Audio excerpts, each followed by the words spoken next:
What's up, garden friend? Jeff, your tropical plant party. Tropical? No, tropical plant party. How's everybody doing? Good. I'm great. Today we're making a little carnivorous terrarium planter. I had two of these. Where'd the other one go? There we go. Found it. I've been to Lowe's or Home Depot or, any other large department type store that sells home goods and outdoor things. You may have seen these pre-packaged carnivorous plants. Well, a good friend of mine has a young child, around 4 years old, 5 years old, and she's been asking for a Venus flytrap for a while, and I said, you know what, you really need to wait. This isn't the time of year for them. This is back in like January or so, because these have a dormancy period, and I was, trying to explain, like, they're basically sleeping right now.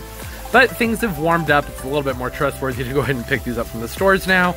A lot of people get these, and I thought I'd go ahead and just do a quick video, toss together a sort of terrarium for her to give to her daughter. Something, it's going to be made for children, so it's not going to be like, it's going to be a super artistic terrarium that looks to be something like nature-y. This is going to be for a child. I want it to be colorful, I want it to attract the kid and be practical. Venus flytraps require a lot of humidity, they don't like nutrient-rich soil, they're not the easiest plants to keep. They're also really not that hard as long as you know the basics. One of the first things I was thinking of was, what am I going to put these in? Because children love to stick their fingers inside these guys and get them to close up, which I completely understand. I did the same thing when I was a kid, but if you do that over and over again, it can really stress the plants out. So typically a terrarium is like a glass style bowl or bubble.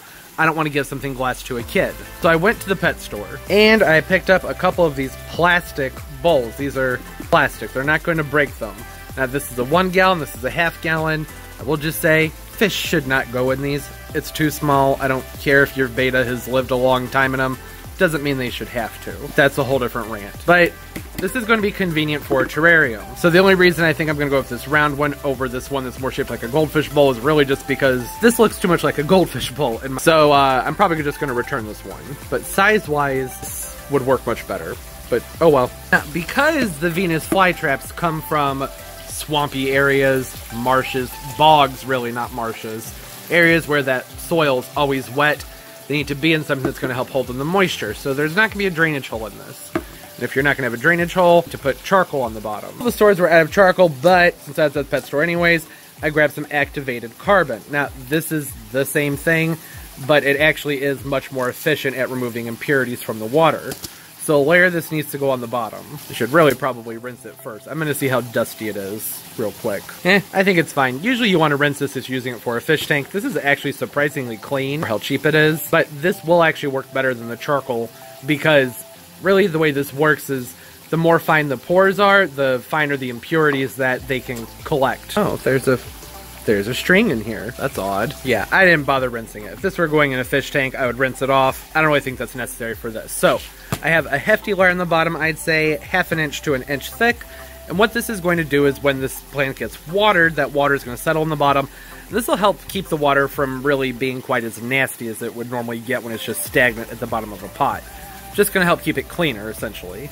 Now over here I have the potting medium. I'm actually using coconut coir. You can use peat moss. You just don't want to use anything that's nutrient rich or has slow release fertilizer in it. I can burn the roots of the plants. They get their nutrients from eating insects. It came in a dry sort of brick and added water to it. I used filtered water, and yeah, it's holding on to moisture, which, depending on what you're doing with it, isn't necessarily great, but I want this to be on the more wet side for what we're doing here. So I'm just going to come in here, get this coconut coir, the soil, down on the bottom there. Just coming in here, trying to get this spread around, compacted just slightly. Mostly I'm just trying to keep the sides clean, really.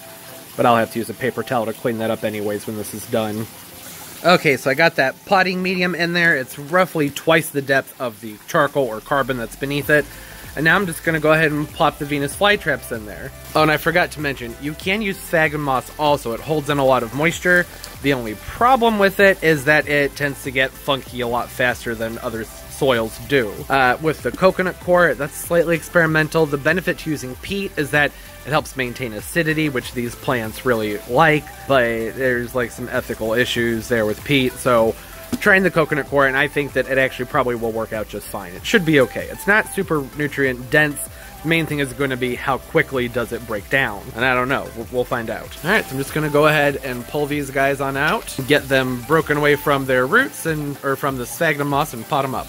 And you can see here, this one popped out very easily. Didn't really have much of a root structure to it, so that was no big deal. This one is rooted a little bit more tight. I'm just going to go through here and get this broken up very carefully. I don't want to disturb the roots of the plant too terribly much, and I'll be ready to plant. And would you look at that? Popped right open, and there's a little peat plug in here that has the plant in it. Yeah, so there's that. I'm just going to come in here and dig out a small area. I'm not pushing the soil down, I'm pushing it to the sides. I'm just dropping the plant down in there and very carefully filling that hole back in with the moist soil. I'm just repeating and doing the same thing over here on this side. Dig that out, pick this guy up. Oh, look at this. This just split into different plants. That's not ideal. There aren't many roots on this one, but it'll work. Set this down in here. I'm trying my best to keep the dirt out of the traps themselves because that can rot them very, very easily. Just gonna pop this other tiny one right over here, right next to this guy. Drop that down in there. I said I'm kind of angling them a little bit sideways and then straightening them out because I want to keep the traps on them fairly clean.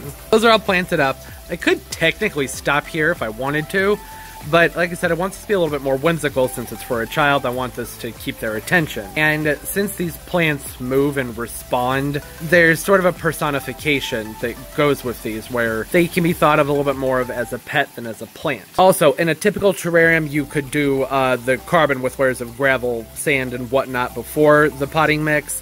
But since these like damp conditions, it's fine for this to be in contact with the carbon and not have multiple layers in there. It might look pretty if you were doing this in a big glass jar to have your different layers of gravel and whatnot. And to keep this bright, cheery, and whimsical, we've got a couple cups here of this like insanely, vibrantly multicolored aquarium gravel. It's going to take that and spread it around the bottom so there's just a small layer on top of the dirt. I'm going to be very careful to not bury the plants with the gravel. I'm just doing a very small layer that the leaves will sit right on top of. Okay, and there it is. That looks pretty ridiculous, doesn't it? Like I said, you have to remember, this is for a child, not an adult. Perhaps choosing a color, just one solid color across the board, would have made the plant stand out better. I couldn't pick out a color, so I was like, let's just go with insane neon rainbow. It's fine. It's for a kid. So I also have this guy. Pretty ridiculous. This was like, I want to say $4 at PetSmart, and it's actually like a Venus flytrap. It's for fish tanks, but it's not what this is going to be used for. Go ahead and just pop this in here. It's a little bit high. His head sticks out. It's kind of obnoxious. I don't know, though. I actually kind of like it with his head sticking out. I feel like it's a little bit more interactive that way. He's like peeking out and saying hello. Yeah, I went ahead and tucked him down in there, and I actually think that works a little bit better. And I wanted this to be a little bit level on top in case they want to put something over the top to help hold in moisture if for some reason the bowl isn't doing the job on its own. I really highly doubt that's going to be a problem. Oh, hey, there we go. Fun, very vibrant, pretty ridiculous looking, but practical Venus flytrap terrarium for a child. This way they can look at them. Maybe they'll think of it more as a pet since it's in a bowl. I don't know. But they can watch them and observe them, and I mean, you can still reach in the top to poke it. It would be pretty easy to take like an old nylon stocking or something and put that over the top and rubber band it if necessary, if they're poking at it too much. There's a common misconception that you should take like raw hamburger and things and stick those inside their little trap. Not a good idea. You don't need to do that. You can give them dead insects, but you still need to be careful because if you don't know why the bug died, you don't know what you're giving to the plant. So if it had contact with some type of herbicide or insecticide, then that could kill your plant. But you can just go ahead and keep them watered. I will have to mention to her to make sure the rocks don't pile up too terribly much around the crowns of these plants, because these aren't, you know, plants that typically grow through gravel. But really, you know, this should just be sitting still somewhere without much interaction. So it should be fine, as long as it's given lots of sunlight, it stays nice and moist, and it is watered with clean water. I'll probably maybe advise to just use bottled water if possible. Just easier that way. And this will hold moisture for a long time, so it really shouldn't even have to be watered that often. But yeah, there it is. Quick little carnivorous plant terrarium planter for children. Could also put sundews in here or some sarracenias, which are pitcher plants. But she wants a Venus flytrap, so there we go. Now she has 3. I am going to hold on to this for a few weeks to make sure that the plants take off and do okay before handing it over, since I had to unpot them. Pulled so much moss out from around the roots and everything. I think it'll be just fine. It's very, very loud. But yeah, that's all. That's gonna do it. Hope everybody's doing well. Don't forget to leave the video a thumbs up. It helps so much, and I appreciate every single one of them. Subscribe as well. I upload multiple times a week. You can find my social media stuff down there in the roots of the video, down in the description. You can follow me. I'll follow you back. Weekly shows plant pictures and have fun, nerdy plant time together. Also, just comment down below. I love talking to y'all. It's kind of driving me crazy that this guy's head's crooked and out of focus. Crooked and out of focus. Whatever, we can deal. It's cartoon-like. Yeah, as always, everybody, I hope you're doing well and keep on growing. Bye-bye.